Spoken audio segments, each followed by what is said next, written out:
On your go. Then yesterday you're sitting at this press conference and everybody's going at everybody. What is going through your mind listening to everybody kind of go to war with each other? You guys got me? You hear it all right? So I sat there and some of it was entertaining and some of it, and right towards the end especially, Uriah and I'm just going to pick on Uriah and Dominic Cruz because Dominic has some of his recent interviews, especially, or when him and TJ Dillashaw, it's just like not entertaining. And him and Uriah were stuck on the stage bickering. It sounded like Pee Wee Herman's arguing, calling each other, saying, "I know you are, but what am I?" And I'm just like, you know, this is it? Like, really? Anybody gonna ask me any questions? Thanks, Sure Dog. You didn't ask me a single question. Thank you. So that was, you know, I mean, the press conferences, guys are supposed to make some interest. You know, we got to talk. But put a little thought into it, maybe. Heavyweight division, we're like, I think the friendliest of all the divisions. We're like very all nice to each other and stuff. But I still managed to figure a way to have fun with it. You know, we can at least make the fights interesting. So I don't know. What else? What's your thoughts? How frustrating is that for you to come all this way out and then to sit there through like an hour's worth of media and then not have somebody ask you something? It's not frustrating at all. I've been in situations like that. It's kind of a dues paid. Once I have the title, and I think when I get on stage next time I do one of these, I'll get asked plenty of questions. Right now, just to have my presence there, I think is a statement. There was 18 of us maybe. I mean, there's 600 some employees in the UFC, and here I am separating myself from the rest of the pack. Getting to be my first main event. You know, so those things right there are the important things. Getting a chance to go and perform on a stage as a main event. I think getting asked questions will come in time when time's right. The junior fight right now, I think with, you got Cormier and Jones up there, I mean, that was spruce. A lot of people want to ask questions. That's going to be a major fight, so it is understandable. And it was not a waste of time. I've been here, I've been with media since I got here Thursday. I've been doing interviews with all sorts of people. I got to go to the E.A.T games release last night. That was super fun. Had a lot of fun with there. Got to do a lot of interviews there. And anytime I have an opportunity to come be with the fans, you know, I've been saying this for a long time. I fight for the fans, and you know, anyone can say that. But when I come here and I sign every autograph that I can and take every picture with a smile on my face, that's actions that speak louder than words. So that's I have a good time. Who would you rather face, Werdum or Stipe, and why? It doesn't matter. It really doesn't. I have more of a relationship with Stipe. I'd say we're more friends. Like if him and I could easily see us been training partners. We'll be friends after we're both done with the sport. But it's competition, and we're always about challenging each other. As far as which one, I just want the winner. You know, I plan on winning my fight, and I see myself fighting the winner of their fight. I could see that fight happening in the fall. Anything can happen. We all know that. That's how the sport is. But I've been pretty good at predicting things lately, and through common sense, I could see this working out that way. How about Junior as an opponent? What do you make of him and his style and his recent struggles in the octagon? You know what? His past is his past as far as where he's at. If anything, it just makes me train harder because he's got his back against the wall, and he got a guy in a situation. I've been in the same situation. You know, you got something to prove. You got kind of that extra pressure on your shoulders. So he's going to come out and try to perform. His fighting style is entertaining. I always like watching Junior fight, and it's a good fighting style to fight against because I know we're going to give Croatia a great show. Junior doesn't back down from anybody, so I respect him as well. A lot of the opponents that were offered to him just didn't want to fight him. Now that it came out, I was being told it was injury. Now the fact is that they're getting booked for fights after the fact, or they're calling out for Roy Nelson when they easily could have fought Junior dos Santos. So it just shows a lot of these guys are cowards, and they pick and choose. Junior is not. He's a warrior, and him and I have proven we'll fight anybody, and that's why I'm excited for our fight.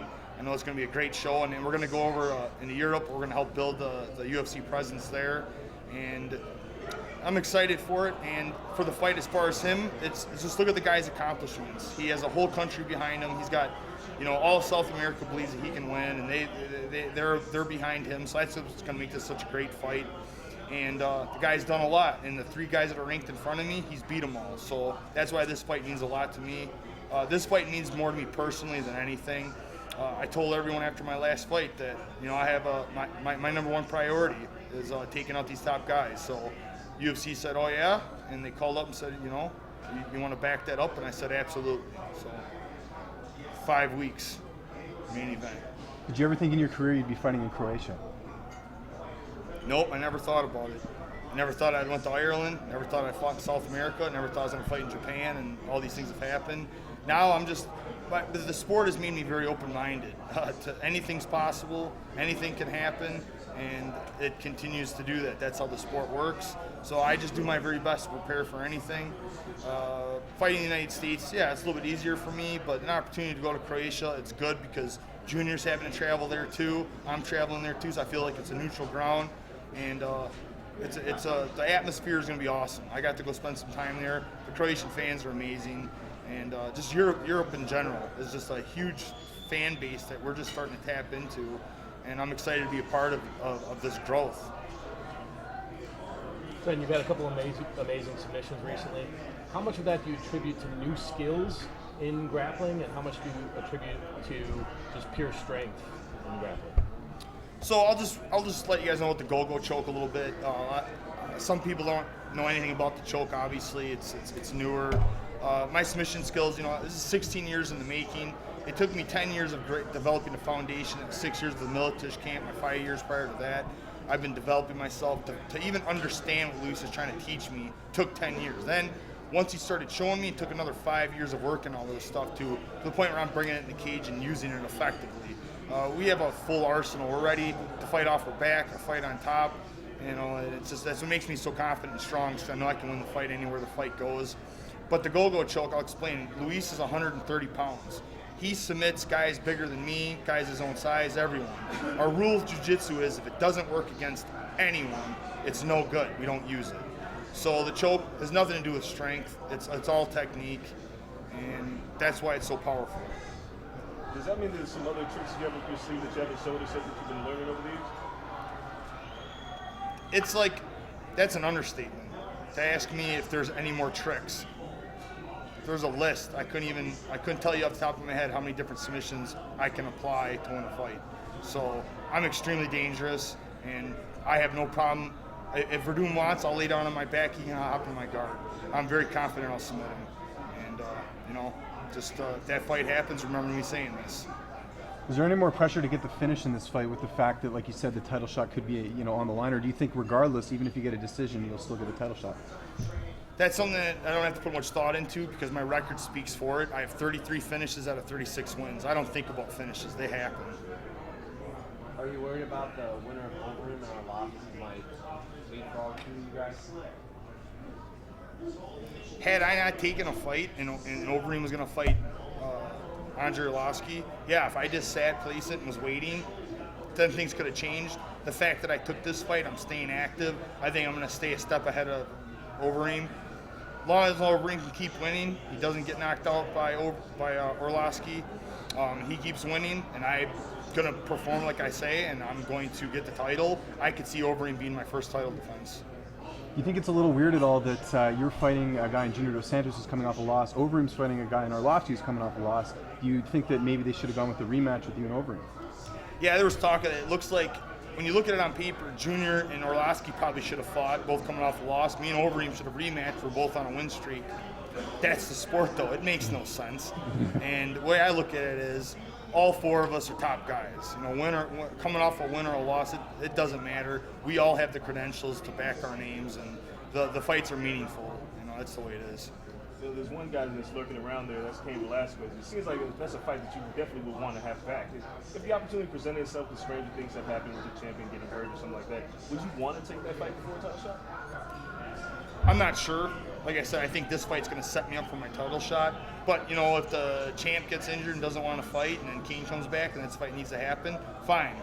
I would like to get the title and begin just all these fights. I'd like to have them as title defenses. Whatever it takes, though, to get to the title. And if Kane if that pops up, fine. But he's kind of an afterthought right now because the guy keeps pulling out of so many fights. And not just fights, title fights.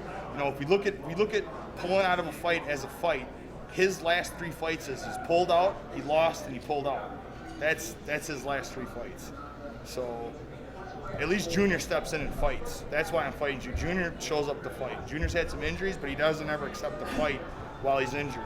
once he accepts a fight, Junior shows up, and it's something I respect because it means a lot to us. We train so hard, and we go through our training camps. We need an opponent to show up and be, we're professionals. Show up, and these guys that are, getting injured 2 weeks out from the fight, what is going on with a lot of these guys? I've got my own thoughts on the whole thing, but it's not something I really want to bring up because it's kind of negative to the whole sport, and I'm sure you guys know what I'm talking about. And let's just say the sport has changed a lot since last July. I am on the up, and a lot of these guys are on the down. Thanks, Ben. Appreciate it. No problem, guys.